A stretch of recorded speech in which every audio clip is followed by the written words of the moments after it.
All right.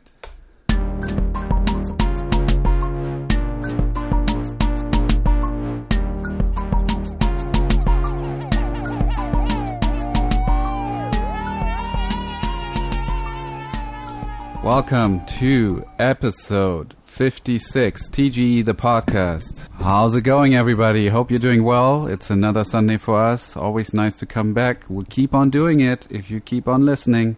I'm here with Tyler. Tyler, how are you? I'm doing good, Sven. I'm happy to be here. Excited, that word keeps going around about the podcast. There's, the listens are constantly growing, and we appreciate that. We appreciate the way people are sharing it and the feedback we're getting. And you got some specific feedback this week we're going to get into in a minute. But first, we would like to remind you, if you enjoy the podcast, subscribe to it on iTunes, Stitcher, Spotify, wherever you listen to your podcasts. It is subscribable. So thank you. So Sven, you have some comments from the video that you just dropped last Tuesday. Is that correct? More so like comments I pulled generally from the YouTube channel. I want to make an effort on this podcast to pull some questions that require some longer answers, and then we can discuss them here. So I pulled 3 of those. I also wanted to mention on today's podcast we're going to be talking about Baby Driver, Edgar Wright's movie about a driver. So we're going to be looking at a scene from that. But here we go. First question comes from Dwight. Dwight writes, I recently came across your channel and I'm inspired by the work you do. I've been out of college since 2012 and I still have not landed an editing job. I've done a lot of freelance work, shooting music videos, a few wedding videos, some promo work and some documentary and event videos. I shoot and edit all my own work. I've been doing a very basic editing for a PI firm, which is that private investigator, not sure, and now work as a PA for my local Fox News channel. I was once rejected for this position 5 years ago, and I decided to apply again. I'm familiar with both Premiere and Final Cut and have been struggling to land a good editing position. I feel like my lack of web design and graphic design could be what's holding me back. Also, I do not know much about After Effects. What would be your advice for someone who has no access to using the top programs such as Resolve or any top-notch camera and production equipment? I'm a little low on funds and now only have a Canon T4i and an old 2012 MacBook. Wow. So, Tyler, what do you think? What's your advice? Oh, that's who he was asking? I think that, well, one, it's important to differentiate. It doesn't sound like you haven't landed any editing jobs. It sounds like you have had several different ones of different variety. You just haven't gotten the one that is in the industry that you want it to be. And I think that that's kind of the smart approach, to just keep going at it and getting a PA job, even though it's in an unrelated field. If editing's what you really want to do, being a PA in that department at the Fox News channel, I believe, or the local Fox News channel or something like that, is great, because heightening the skill of editing in the meantime with your side projects and stuff is going to be an asset that you have when they're trying to figure out what to do with you. And it's good that you reapplied, because when you get rejected from something, it's important for people to know that doesn't mean that you will never ever be able to have that job. That just means in that moment, maybe compared to the other candidates, maybe based on the experience level you have at that time, you just are not the right fit for it. And that's fine, and you're constantly going to be growing and getting better, so it's good to get rejected, that's part of it, but it's even more important to kind of rise back up and take a second swing at it.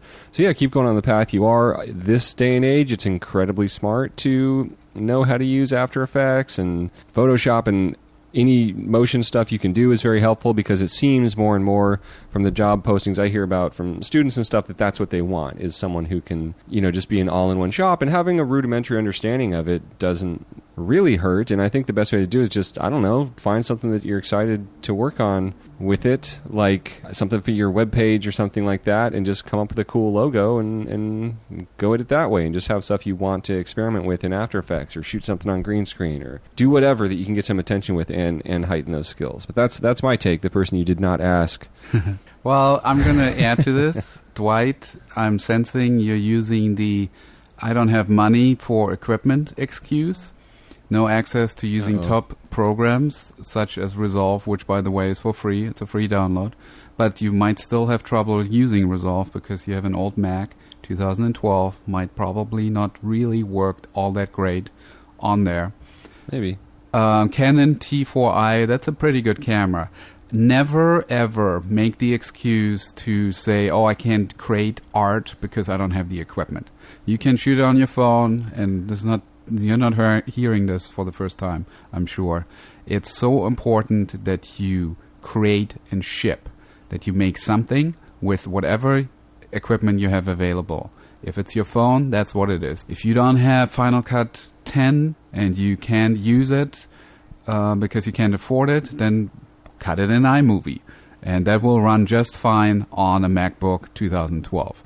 That's totally sufficient. So you have all the tools you need to create something. And the important part is not to just create, but then to ship. And ship means you put it in front of an audience. You need to do that final step and put it up on YouTube or somewhere where you can find an audience. Could be Reddit or Facebook, whatever it is, so that you go through that process of trying to find out if an audience is going to connect to your content. And that's the best way to learn. If something starts working and you can repeat it, then you just learned some skill that you can apply. And the good thing is also when you put stuff out there, people will find you and they will ask you to do more of it for themselves. You'll find some opportunities that won't be available to you right now, but just because you're creating something, these opportunities will automatically come. And then you leverage up. That's my advice. Yeah, so just keep on the path you're going on and just dig in deeper. Yeah, good stuff. Thank you, Dwight. I have another one. This is not directly for editors. This is from Renan in regards to a video that I just released, which was with Lawrence Jordan ACE. He's going through the process of cutting a Netflix show. And Renan writes, awesome interview. I really would like a video like this showing the inputs and how is the working on-set process of being a camera operator. If someone knows a channel that has a video about this, tell me below. I really would like to know. Thank you so much. Tyler, is there anything about camera operating, about camera work, that any resources we can advise him of? Well, he wants access to the This Guy Edits equivalent of operating, and so I recommend the channel This Guy Operates. Yeah, which a good one. It doesn't exist, but maybe someone will start it. But you've worked with people from DSLR Guide and stuff like that, right? Or yeah. I mean, definitely there are some channels like that. There is a website called theblackandblue.com, and this is by an AC. So not quite an operator, but the AC is very close to an operator. It's the guy who does the clapper and who manages the camera settings and does the camera report and all that stuff. Definitely would recommend checking him out. He has a blog. Then there's a channel called Cook Optics on YouTube. That's a brilliant channel for camera people. Yes. And then if you really want to dig deep and want to do some tutorials on camera lighting setups, camera operating, there's Shane's Inner Circle. So that's a DP that shot, I think he shot one of the Jurassic Park ones, if I'm not mistaken. And the website is called hurlbutvisuals.com. Hurl, H-U-R-L, but B-U-T, visuals.com. And he has a ton of free content on there just regarding to camera stuff. And the other thing I would add is that this camera operating is a union position. There is a union surrounding the industry, so it is something you do have to work your way into. So if you want to learn what happens on a set, just get yourself on a set in any way you can, preferably something in that department, and you'll figure out the steps and contacts you need to grow for, just like editing, for the years it will take to finally be entrusted with the operation of the camera, because that is something the studios take very seriously, along with a lot of other things, cinematography editors, all that. Like, they want people that have been, you might be the greatest operator, you might be the greatest editor to ever grace the earth, which I think is what most film students are, at very least in their minds, but you need to put the time in to prove it to the people that have millions of dollars, in the case of television, $3 million an episode minimum, riding on your majestic abilities. You just kind of have to prove yourself, even if you know you can do it. So keep that in mind. Nice. I have one more comment. And this one is coming from Shantanu. And he writes, or she, I'd love to be an editor, but I want my work to be recognized by people. I'm afraid that I won't get enough credit for the time that I would put into. Okay. Wait, could you say it again? I didn't quite capture it. Well, it's not quite a question, but it's a statement. I think it's worth discussing. It's, I'd love to be an editor, but I want my work to be recognized by people. I'm afraid that I won't get enough credit for the time I put in. So somebody is interested in editing, but what's holding him back is that he won't get enough credit for doing the work.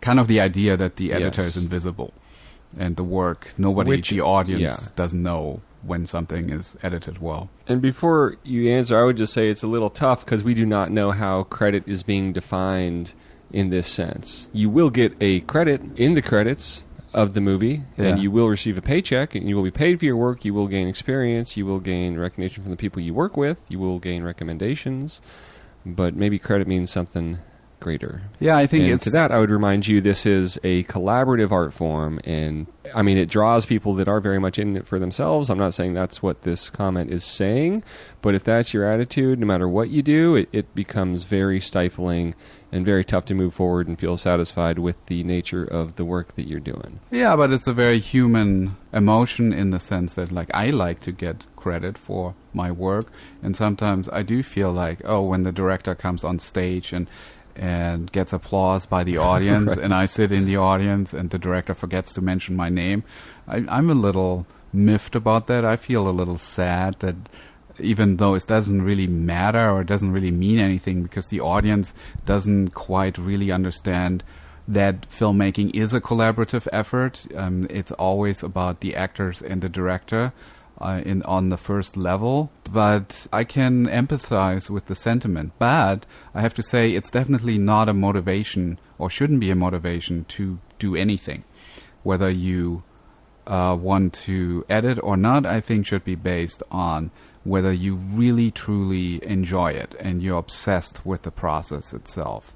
That's the only way I find that I can be good at anything. And once I can really be good at something, the recognition will come. People will appreciate it. Might not be the audience, might just be the director that hires you over and over again and really understands that you're saving their butt every time. And when it's a good relationship, when this is a good guy or a good girl that you're working with, and they can make you feel appreciated, that might mean even more than knowing that the audience knows that you cut the thing. And yes, you're totally right, and that happens nonstop all the time, what you're saying, Sven. Yeah. But to answer this question, I mean, I kind of think there would have to be something you would offer, like a job where you do get credit for your work, and I'm just trying to think of what that might be. I think a DP gets a lot of credit. Like, the audience tends to really love cinematography, and they point it out, and they drool over it. So that's sure. One where I think your art seems to be way more apparent, your contribution. But it's a very different thing than editing. True. And I mean, same because it's said for directing and more than anything acting. Yeah. But it's just kind of like you need to really, like, what I guess my thing with the comment is the need for credit what's driving it? 'Cause it sounds like you really like editing, but you're afraid that you won't get credit. So if the need for credit and attention for accomplishments that aren't yours is what's driving it, then just be a politician or something, and you'll be fine. Yeah. I mean, the need for credit should probably never be the primary reason to do anything. But maybe being a politician that's perfect. That's a perfect trait. Okay, and speaking of credit, Edgar Wright directed. Speaking of credit, who edited Baby Driver, Sven? Oh, it's two editors, Jonathan Amos and Paul Maclis. I hope I pronounced that correctly. But they're both credited as the editors.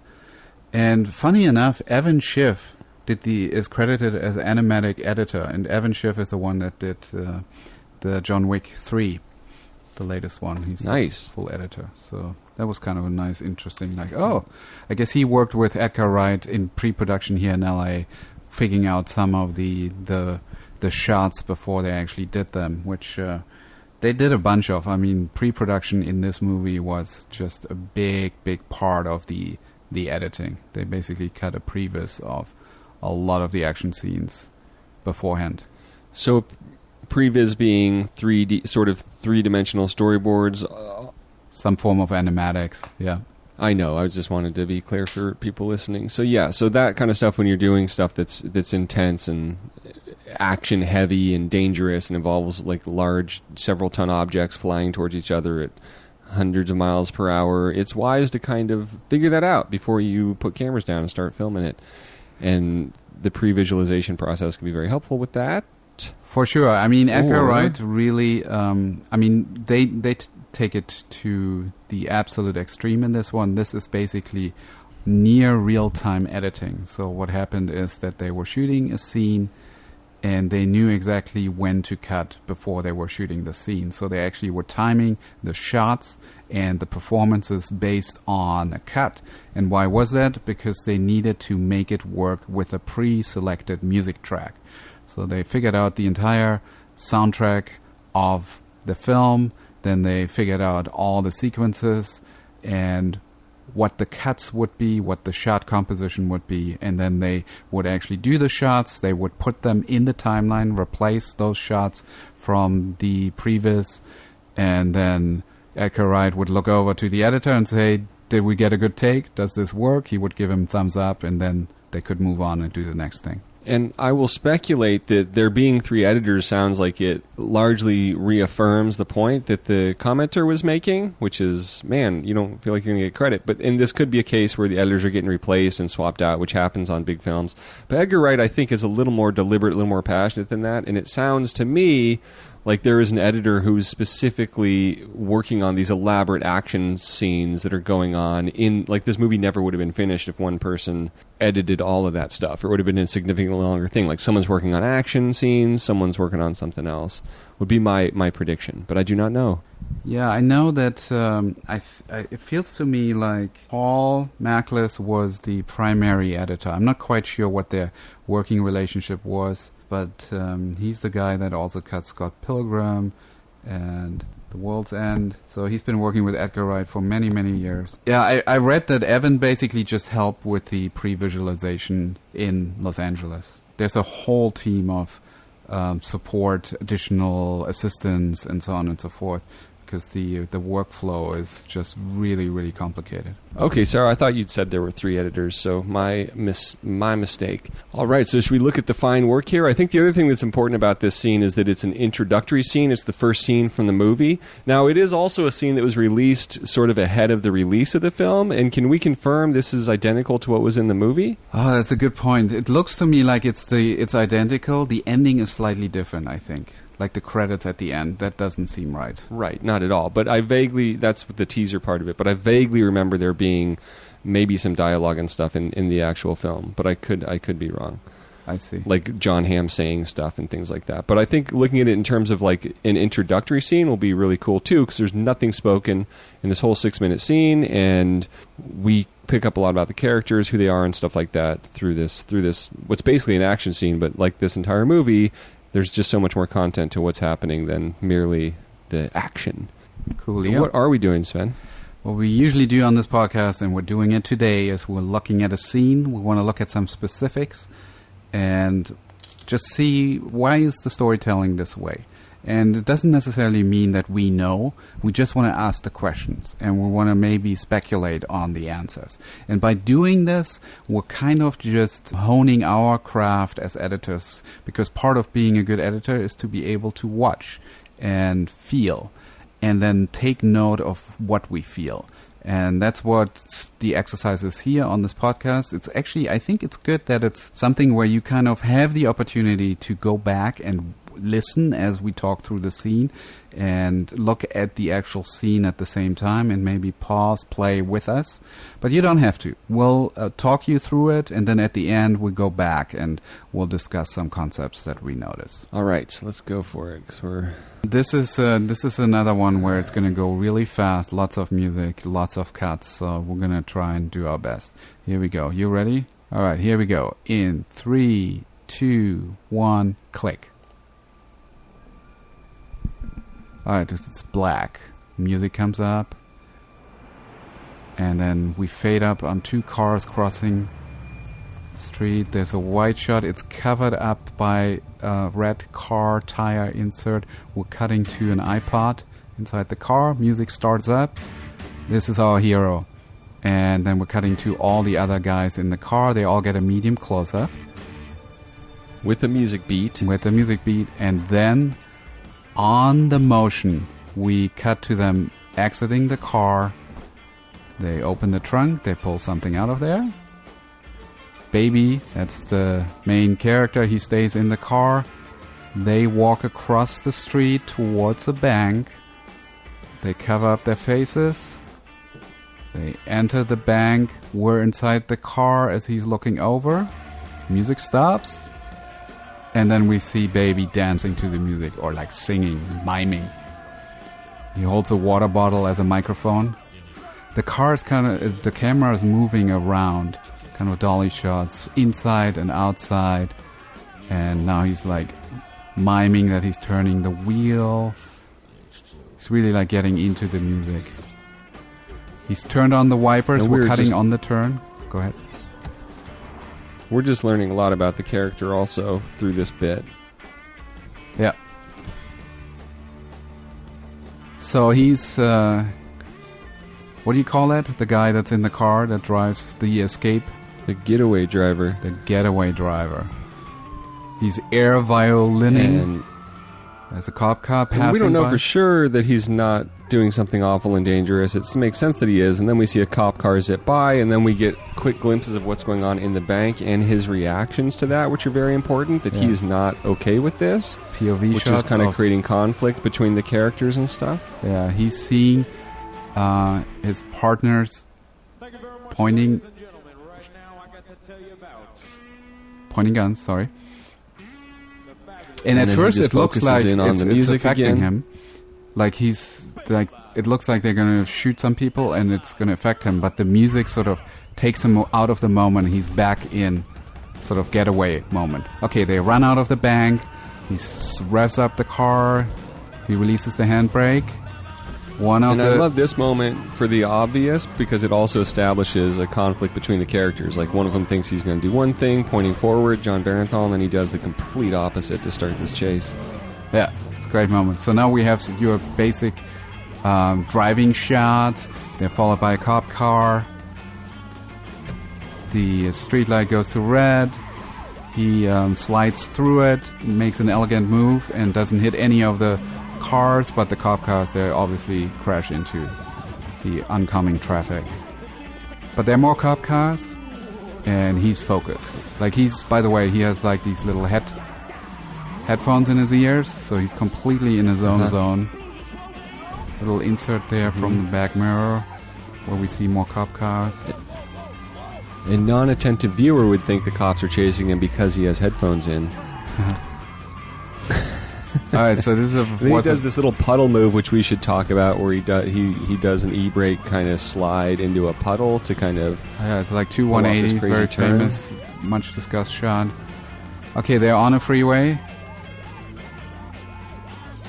Cop is rolling out a chain. He's able to avoid it, but the other cops behind him drive right through it. I like how a new beat is introduced through like a wipe or like a sliding shot. Lots of cop cars in the back mirror. I guess we're on surface road again. And I would just say it's really good to look at the actors' reactions throughout this because they're very specific, the moments they're choosing, and you kind of instinctively pick up a lot about the way Jon Bernthal feels about what's going down and how Jon Hamm feels. One's kind of like impressed and like amazed, and the other's like has a level of irritation with Baby you could decipher. And then also that he's having to improvise here. Yeah. We're back on the freeway. There are two other red cars. His car is red. And so he drives among them. And then when there's a overhang, he switches position with them. So the helicopter cop doesn't know which car is his. One drives off in another direction, and that's him. And this is how he was able to trick the cops. Taps him on the shoulder, reassuring. Goes through an alley. Sees another cop car that didn't seem to have noticed him. And now he's in a parking garage. Lots of shots where, like, in the foreground, there's something moving by, and that is initiating the cut as well, throwing the edit. So they change cars to get into a black or dark car, and slowly, casually drive out of the parking lot. And that's the end of the scene. Yes, without him driving. Well, that and then was we fast. dissolve out, which I think is an ode to Bullitt. I think that's a tribute to that. Then we have a teaser, which needs no discussion. All right, so this scene, and this scene is very symbolic of the entire movie, I think. Like each scene in this, each action scene is motivated by the music, and that is motivated by the character. So this main character is using music to kind of shield himself from the stress, the intensity of the moment, and is able to deal with it. So it kind of makes sense to use music to drive the filmmaking of it, which is the cinematography, the camera moves, the composition, and then also the editing. And in that sense, I think this is a really interesting scene to take a look at. Yeah, music's a hugely instrumental part of the character's life and journey, and the way that he kind of, like you're saying, is able to disengage from what's going on and use music as kind of an escape tool is very powerful. And then just to have all these, it also gives the filmmaker a reason to make these incredibly impactful chase sequences that are so musically based. To make music like something that's important to the character just gives it a lot of freedom for Edgar Wright to kind of have a lot of fun with this genre in a very specific way. Yeah. It pays tribute to a lot of different films and stuff like that.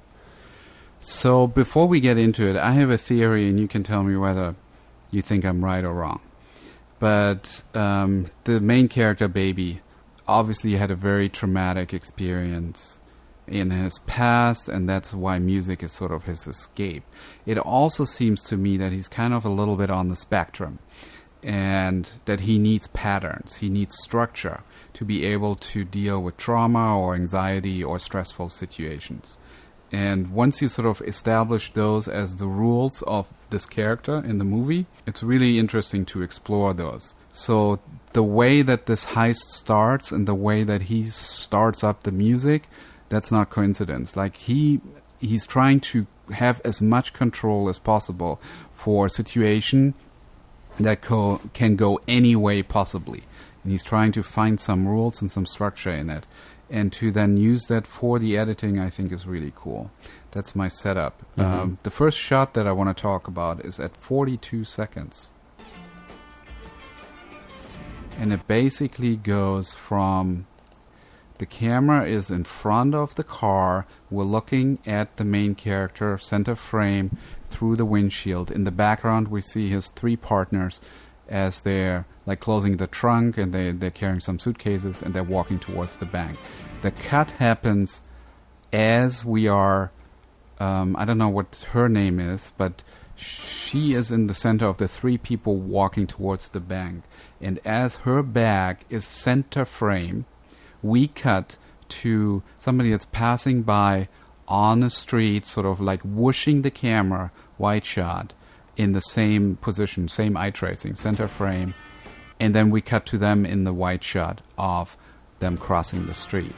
I don't think that's by coincidence that they thought, okay, this is a good cut point. I think this is definitely storyboarded or designed so that we really have a very, like we're throwing the edit here. And we'll see that throughout, that motion really throws the cut point. Mm-hmm. Or you could digitally add that person in also. True. So if we, for example, go to 56 now. The music stops at 55. And then at 56, we are sort of in a profile shot of Baby, and he's completely still. And when the music starts, he starts sort of to dance. And that's what throws the edit.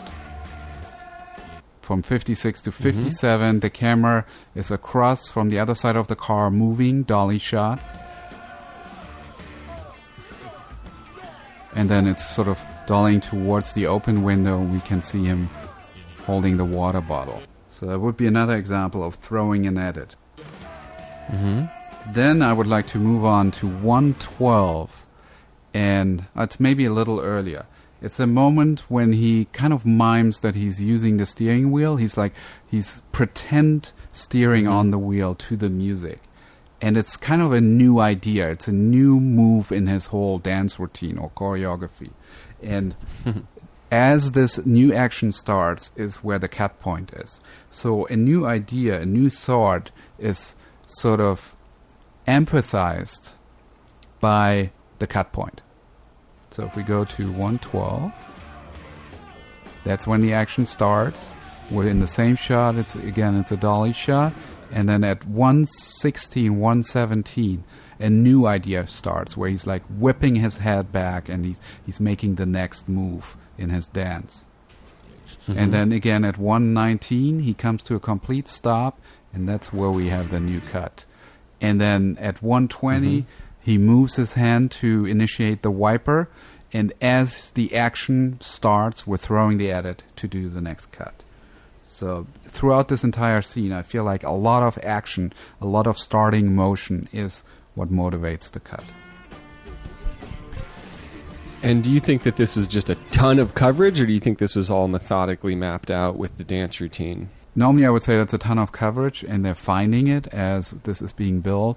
But knowing a little bit of the backstory, and I read an interview with the editor that he actually... that they actually pre-planned this, and that these edits are very specific. I'm sure once they put it all together, a lot of this might have changed, but this is all by design at this point. But also, it's in at its heart, it is a musical sequence, you know, with like the future star of the West Side Story remake. So it makes sense that stuff is incredibly choreographed in terms of the bits of performance you're doing. Right? Like, I'm sure you do the whole thing from a certain angle to get some sort of master, but you're also breaking it up pretty significantly to choreograph specifically planned, like the camera's choreographed in addition to the dancing. Yeah, the music is basically what makes this so tricky, because the music, they don't want to do music edits. They want to mold the film to the score. So whenever there's some intense moment in the music, they want to find a way how to tell the story that matches up, which is quite an interesting... exercise, I think, because usually you do it the other way around. Yeah, and it worked. Yeah. 235 is where I have my next little note, and it's, you already talked about this sort of hand movement of his partner, the shotgun guy, the guy that sits shotgun, I should say, and he gets into the car and he points forward as if he's signaling to the baby, go ahead, you can go, you can leave, take off. And instead of going forward, the car moves backwards.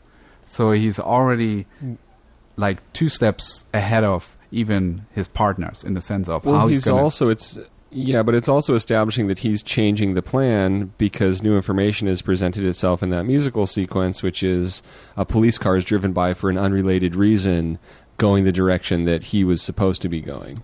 Very good. So that is very plausible. Yet I think it's very surprising at the same time that he's going backwards. And it's nice to play with expectations. And the expectation is for the audience at this point, he's going to go forward. But he doesn't. Unless they understand the stick shift, which sort of prior indicated which direction he was going to go. Yeah, I don't think the audience is expecting him to go backwards at all. And the pointing, again, also establishes conflict. There's one thing I want to point out real quick that I can't... The one thing that jumps out to me in this is the shot at 3:25. There's this thing where he whips around and gets in that puddle that I want to talk about. Yeah. And the amazing thing is I have a very clear image in my mind from seeing it in theaters, probably watching the scene in advance of that, etc., of what happens there, how this pays off. But they entirely cheat it with the editing. So it's an amazing thing of letting the audience fill in with their minds how he's pulling this like near impossible move off. Like he goes in the puddle and you think it's to whip back around, but you never see that. You only see the end of the move. So it ends at... 3:28. We cut away to insert a John Hamm reacting, and then we come out, and the move's already complete. And so it's like the biggest cheat of this totally impossible car move ever that I'm sure they executed. So it's just it just makes me wonder. Wait, could they not do it? Did it why does that work so well not having it? And that's like a big sacrifice to make in the editing to cut around the action of something to kind of sell it better. And maybe it was more elaborate, and they decided to just cheat it and get out of it. Maybe cut it down. I mean, the first thing is, this is a practical stunt, so I have to believe that most of this is all real. I mean, it's real, but it's not going to ever happen. Yeah. So he's doing basically two 180s in here. 326, right. He's doing the first one. And it's interesting, the cut point you pointed out at 329. The way that the car is moving, like we're inside the car with the camera and we're looking at Jon Hamm in sort of a dirty over-the-shoulder kind of thing situation. How the background is moving is going against what I would have thought the motion would be at this point. It's very confusing. Right. It almost feels like it's going the wrong way, which I think is having the right effect, which is like, we're like, oh shit, is this going to work out or not? Is he going to crash into a wall or into another car? But it does feel like a cheat. And then we have the performance also of his, which is what people are always going to lock in on, which is like, you know, that like excited thrill, you know, and admiration. Yeah. Which is very different than what's going on with Jon Bernthal. Yeah, so so then 350. I hit the shot at 352. And it's a small little detail, but I think it's so important to have these little shots in there that make a big difference for the motion. So 347, 348. That's a row of spikes or something. Row of spikes. So Baby is trying to avoid this. He's sliding around it. And sliding some more. And then at 352, we are in a medium close-up, outside, pointing the camera towards Baby. He's looking over. The car is basically spinning right now. And then he's moving on to the next thing. So as he's looking towards the next road where he's going, like a swerve into another road, the camera sort of pans away from him. And then we're making the cut. That little pan with the camera just away, it could be either digitally or it was actually in camera, really motivates this cut and makes us feel the mass of the car. These are great little shots you can use to create inertia or just weight. Right, and it's also letting us check in kind of with the character's reaction to this amazing thing, which is cool. I did that, now time for the next thing. and I'm a little bit ahead of you, FYI. So 355, cool. There's like a like the car is entering into a new shot, like we're starting a new beat. This is basically a moving wide shot where we see downtown Atlanta, and the car is coming into frame from camera left and then is taking over the shot. And I notice a lot of moments like this where they introduce a new beat by the object moving from the side into the shot and then taking over the shot. And it really helps to structure this chase where we're like, okay, so we had this moment with the spikes, now we're moving on to a next beat. So it's good to have these chapter marks in a scene to divide up the story turns. Okay, at 4 or 5 I have another one of these little details that I just love. And it's an insert. The camera is mounted to the bottom of the car, pointing backwards. On the camera right, we see the wheel of Baby's car, and then the rest of the frame we see in the background a bunch of cop cars following him. And what I just love about this moment is we see the wheel spinning, and then he completely steps onto the brakes, so it stops spinning, it's sliding, and it creates a bunch of smoke, and then the car starts to spin. All this in this shot completely explains what's going on. And there's another slide right afterwards to get into the next beat. Yeah. And the escalation, too, of there just being more and more cop cars and more problems is something that's being held on to throughout. Yeah. So, yeah, that's basically the things that I noticed, these little details that really help create motion, throwing the edit, side-swiping, and playing with mass, and structuring the scene. It's really, really important, especially for action. I love when action is structured. It's not just chaotic. It should feel chaotic in a way, intense, but it's nice when it has a clear progression of story. Like there's an outcome. Yeah. There's an obstacle and there's an outcome. Sorry. Yeah, and the more I look at it, every single shot of Jon Bernthal, he's to some degree not on board and not okay with what's happening. Whereas, and that's just like a great small detail to have because it does create that kind of conflict in the scene, which is great. And John Hamm's totally on board in a way. He's also scared. He has, various layers he brings to stuff, but he's ultimately like, this is fucking cool. So yeah, awesome. I mean, this is really cool filmmaking. I had a bit of a concern, or like when I saw the film, it felt like, okay, it's just action. It's just a gimmick. It's just cool. I was missing a little of that. Like, I really wanted to find out more about the characters and so on. But maybe that's just me. Yeah, but I think it delivered on that. I think it's a total character portrayal with the one. And also, again, that's what the goal was, to make an action film, and with something that is so aesthetically driven like John Wick or something like that, which we've also looked at. How can you add some sort of style and substance to it? And there's so many ways that that's done in this, but...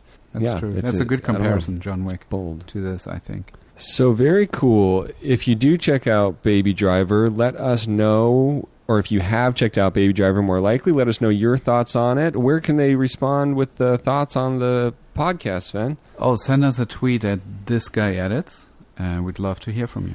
There you go. It's that simple. It's a long scene, a lot of great, cool stuff going on. I'm sure there's a lot of information out about it. So if we miss something, let us know, share it, and we will maybe respond to you on podcast, or Sven will hit you back on Twitter.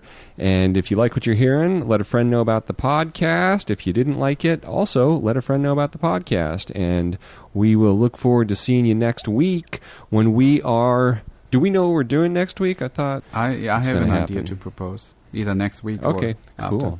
And in the meantime, please let us know what clips or scenes you would like us to look at from what films, because that's the most fun and exciting for us when it is suggested. Thank you to Curter for the music, and as Sven always says... Happy editing.